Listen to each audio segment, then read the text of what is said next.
Ces derniers temps, je bouge de plus en plus.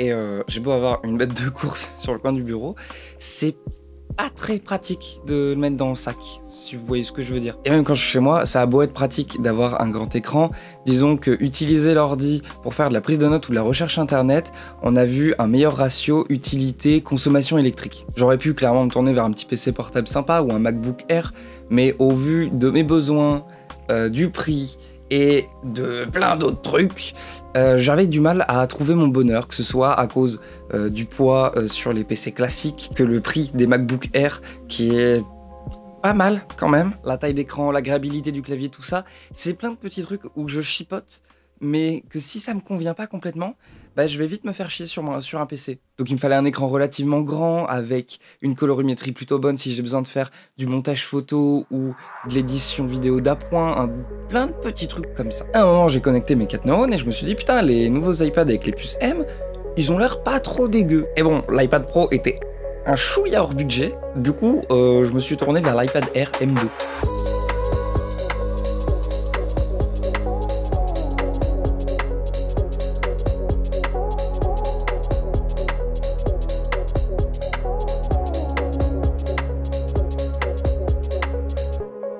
Et au-delà du côté unboxing de la vidéo, on va faire une petite review sur l'utilité et l'usage et si ça correspondait bien à mes besoins au final, parce que ouais, il m'a coûté 700 balles quand même. Déjà, avant de parler de tous les accessoires des must-have et tout, on va parler de l'iPad en lui-même. Les iPad Air M2 sont sortis en mai 2024 et ils se déclinent en 2 tailles d'écran différents, les 11 pouces et les 13 pouces. Pour le 11 pouces, on commence à un prix de base à 719 € et le 13 pouces à 979 €.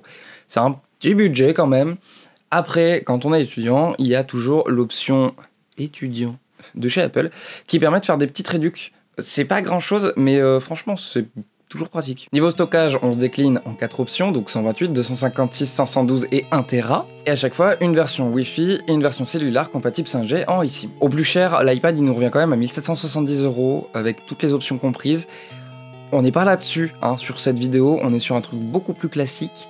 Et surtout, à ce prix-là, autant prendre un PC. Donc ici, on est sur la version 13 pouces à 128 Go qui m'est revenu à peu près à 900 € hors réduction, parce que j'ai pu profiter de quelques réductions qui ont été bien pratiques, ce qui m'a aussi grandement dirigé sur mon choix, parce que j'étais pas prête à la base de mettre autant sur un iPad. En termes de couleurs, on a un bleu, un violet, un gold et un gris. Chacun ont leur petit nom, donc le gold c'est lumière stellaire et le gris comme d'habitude gris sidéral, comme ils savent très bien le faire chez Apple. Ici on est sur la version mauve, c'est très discret, hein. Le mauve il est discret. Après je sais pas ce que ça donne pour les autres couleurs, mais ouais le mauve il est plus gris que mauve quoi. Donc on est sur des puces M2 8 cœurs avec 8 Go de RAM. Niveau caméra à l'arrière, on n'a qu'un seul capteur en 12 mégapixels qui ouvre à 1.8, qui nous permet aussi de faire un petit zoom jusqu'en x5, zoom numérique évidemment. On a une stabilisation optique et on peut filmer jusqu'en 4K 60 et en 1080-240. Après je kiffe pas trop les vidéos sur l'iPad, elles ont beaucoup de bruit à mon goût, après c'est que mon avis perso. Et pour la caméra avant, on est en ultra grand angle en 12 mégapixels qui ouvre à 2.4, ce qui permet d'avoir un très grand angle et la qualité est plutôt bonne pour une caméra frontale de cette taille en tout cas. Et pour filmer 1080-60 mais pas au-delà, stabilisation optique, on a quand même 2 modes sur la caméra frontale, un qui occupe tout l'espace de l'ultra grand angle, ce qui fait un effet avec énormément de profondeur, et un autre qui enlève un peu cet effet de profondeur mais qui réduit vachement du coup l'angle de vue dispo. Les deux ont leurs utilités, j'avoue que j'utilise pas tant l'ultra grand angle. Là, va y avoir un peu de chiffres en termes de connectivité. On est en USB-C pour toutes les versions de l'iPad. On a un débit max de vitesse de transfert de 10 Gbps seconde. Et on peut aussi connecter un écran externe qui peut monter jusqu'à 6K avec un taux de rafraîchissement à 60 images secondes. Niveau des haut-parleurs, 4 haut-parleurs, 2 par tranche, compatible Dolby Atmos, 2 micros autour de la caméra frontale, une tranche magnétique comme on commence à avoir l'habitude sur les iPads pour poser l'Apple Pencil, et 3 pauvres petits boutons qui se courent après, donc 2 pour le volume, et 1 pour le Touch ID. Parce que du coup, on n'a pas le Face ID sur les versions R.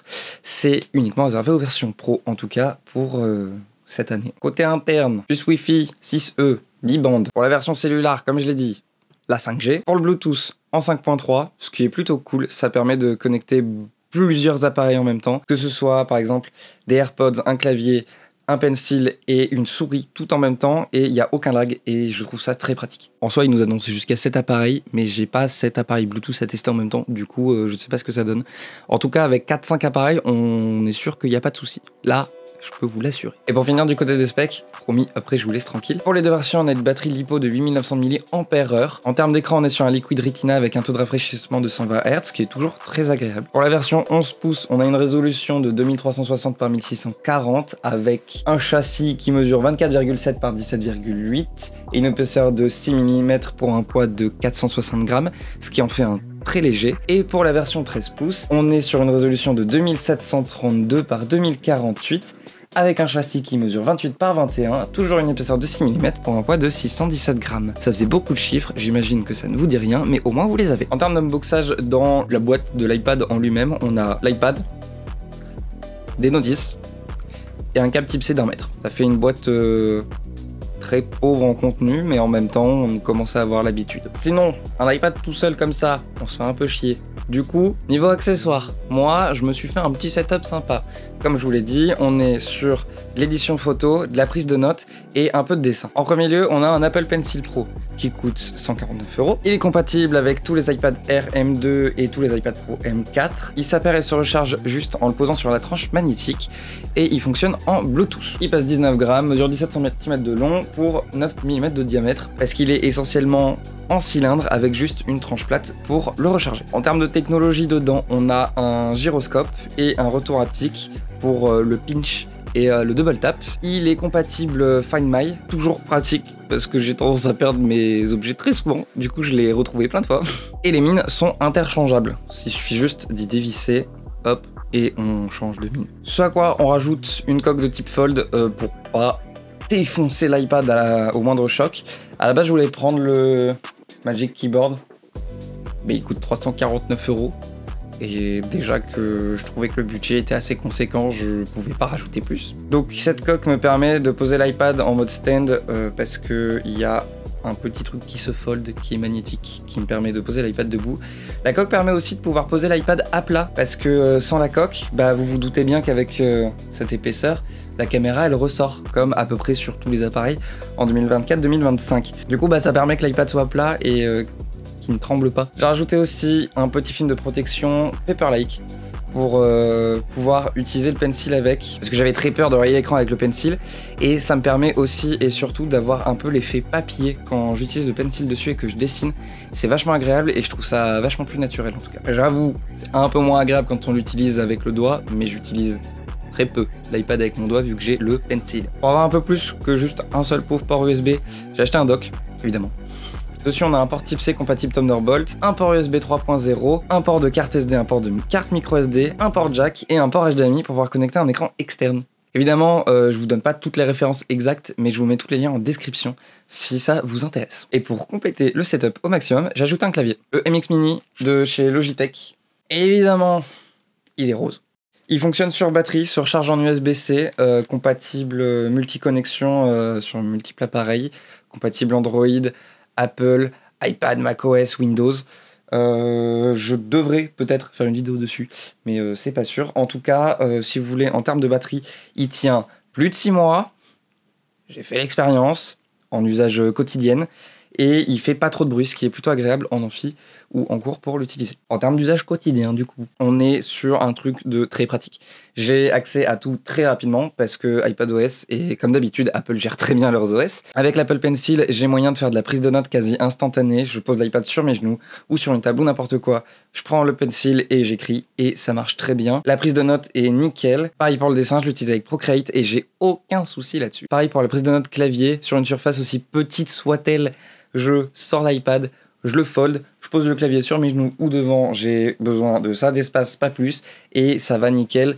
Le clavier se connecte quasi instantanément à l'iPad, et c'est génial quoi. Comme on peut le remarquer, la caméra est sur la tranche horizontale de l'iPad, c'est-à-dire que sur cette version-là, enfin depuis cette version-là en tout cas, Apple a décidé de changer de direction, et les tablettes ne doivent plus être utilisées verticalement mais horizontalement, un peu comme des mini-PC. C'est un peu la direction qu'ils prennent avec leurs iPads. Ce qui en soi fait quand même sens quand on voit qu'ils vendent un clavier trackpad à utiliser de façon horizontale, donc comme un mini PC. Du coup, est-ce que ça répond à mon besoin? La réponse est oui. Fin de la vidéo. Et plus sérieusement, en fait, juste si vous avez besoin d'un petit appareil qui soit ultra polyvalent, à glisser dans un sac, qui est léger, moi je le mets dans mon petit sac, je vais en cours avec, c'est vraiment pas lourd, en tout cas beaucoup moins qu'un PC. Je fais de la prise de notes, je peux faire un peu de jeux vidéo dessus, même si l'écran est trop grand pour que je joue au tactile dessus. Je fais beaucoup de dessins dessus, pas mal de montage photo aussi avec la qualité de l'écran, du montage vidéo d'appoint et j'ai aucun souci, aucun lag, rien du tout. Je me fais 1 voire 2 jours d'autonomie assez facilement. C'est pas un stress quotidien de devoir être sûr que mon iPad va avoir de la batterie en tout cas. Du coup, si vous avez besoin d'un presque PC pour un usage polyvalent quotidien avec de la performance au besoin, mais en même temps pas trop, juste des tâches quotidiennes, bah franchement foncez, prenez la capacité de base, prenez vraiment la configuration de base en fonction de la taille d'écran dont vous avez besoin, parce qu'avec 128 Go, moi j'ai zéro souci, parce qu'on n'est pas sur un téléphone où on prend plein de photos, ou un PC sur lequel je fais du montage, du gros montage qui prend de l'espace, là-dessus on a zéro souci. Donc franchement foncez, après gardez en tête que ça remplace pas un vrai PC. Si vous avez besoin de vraie puissance ou de support logiciel dispo macOS ou Windows, bah vous allez être un peu niqué. Voilà, j'espère que cette vidéo vous aura aidé dans un quelconque choix, en espérant que vous l'avez quand même kiffé. Sur ce, moi je vous dis à la prochaine et bah salut.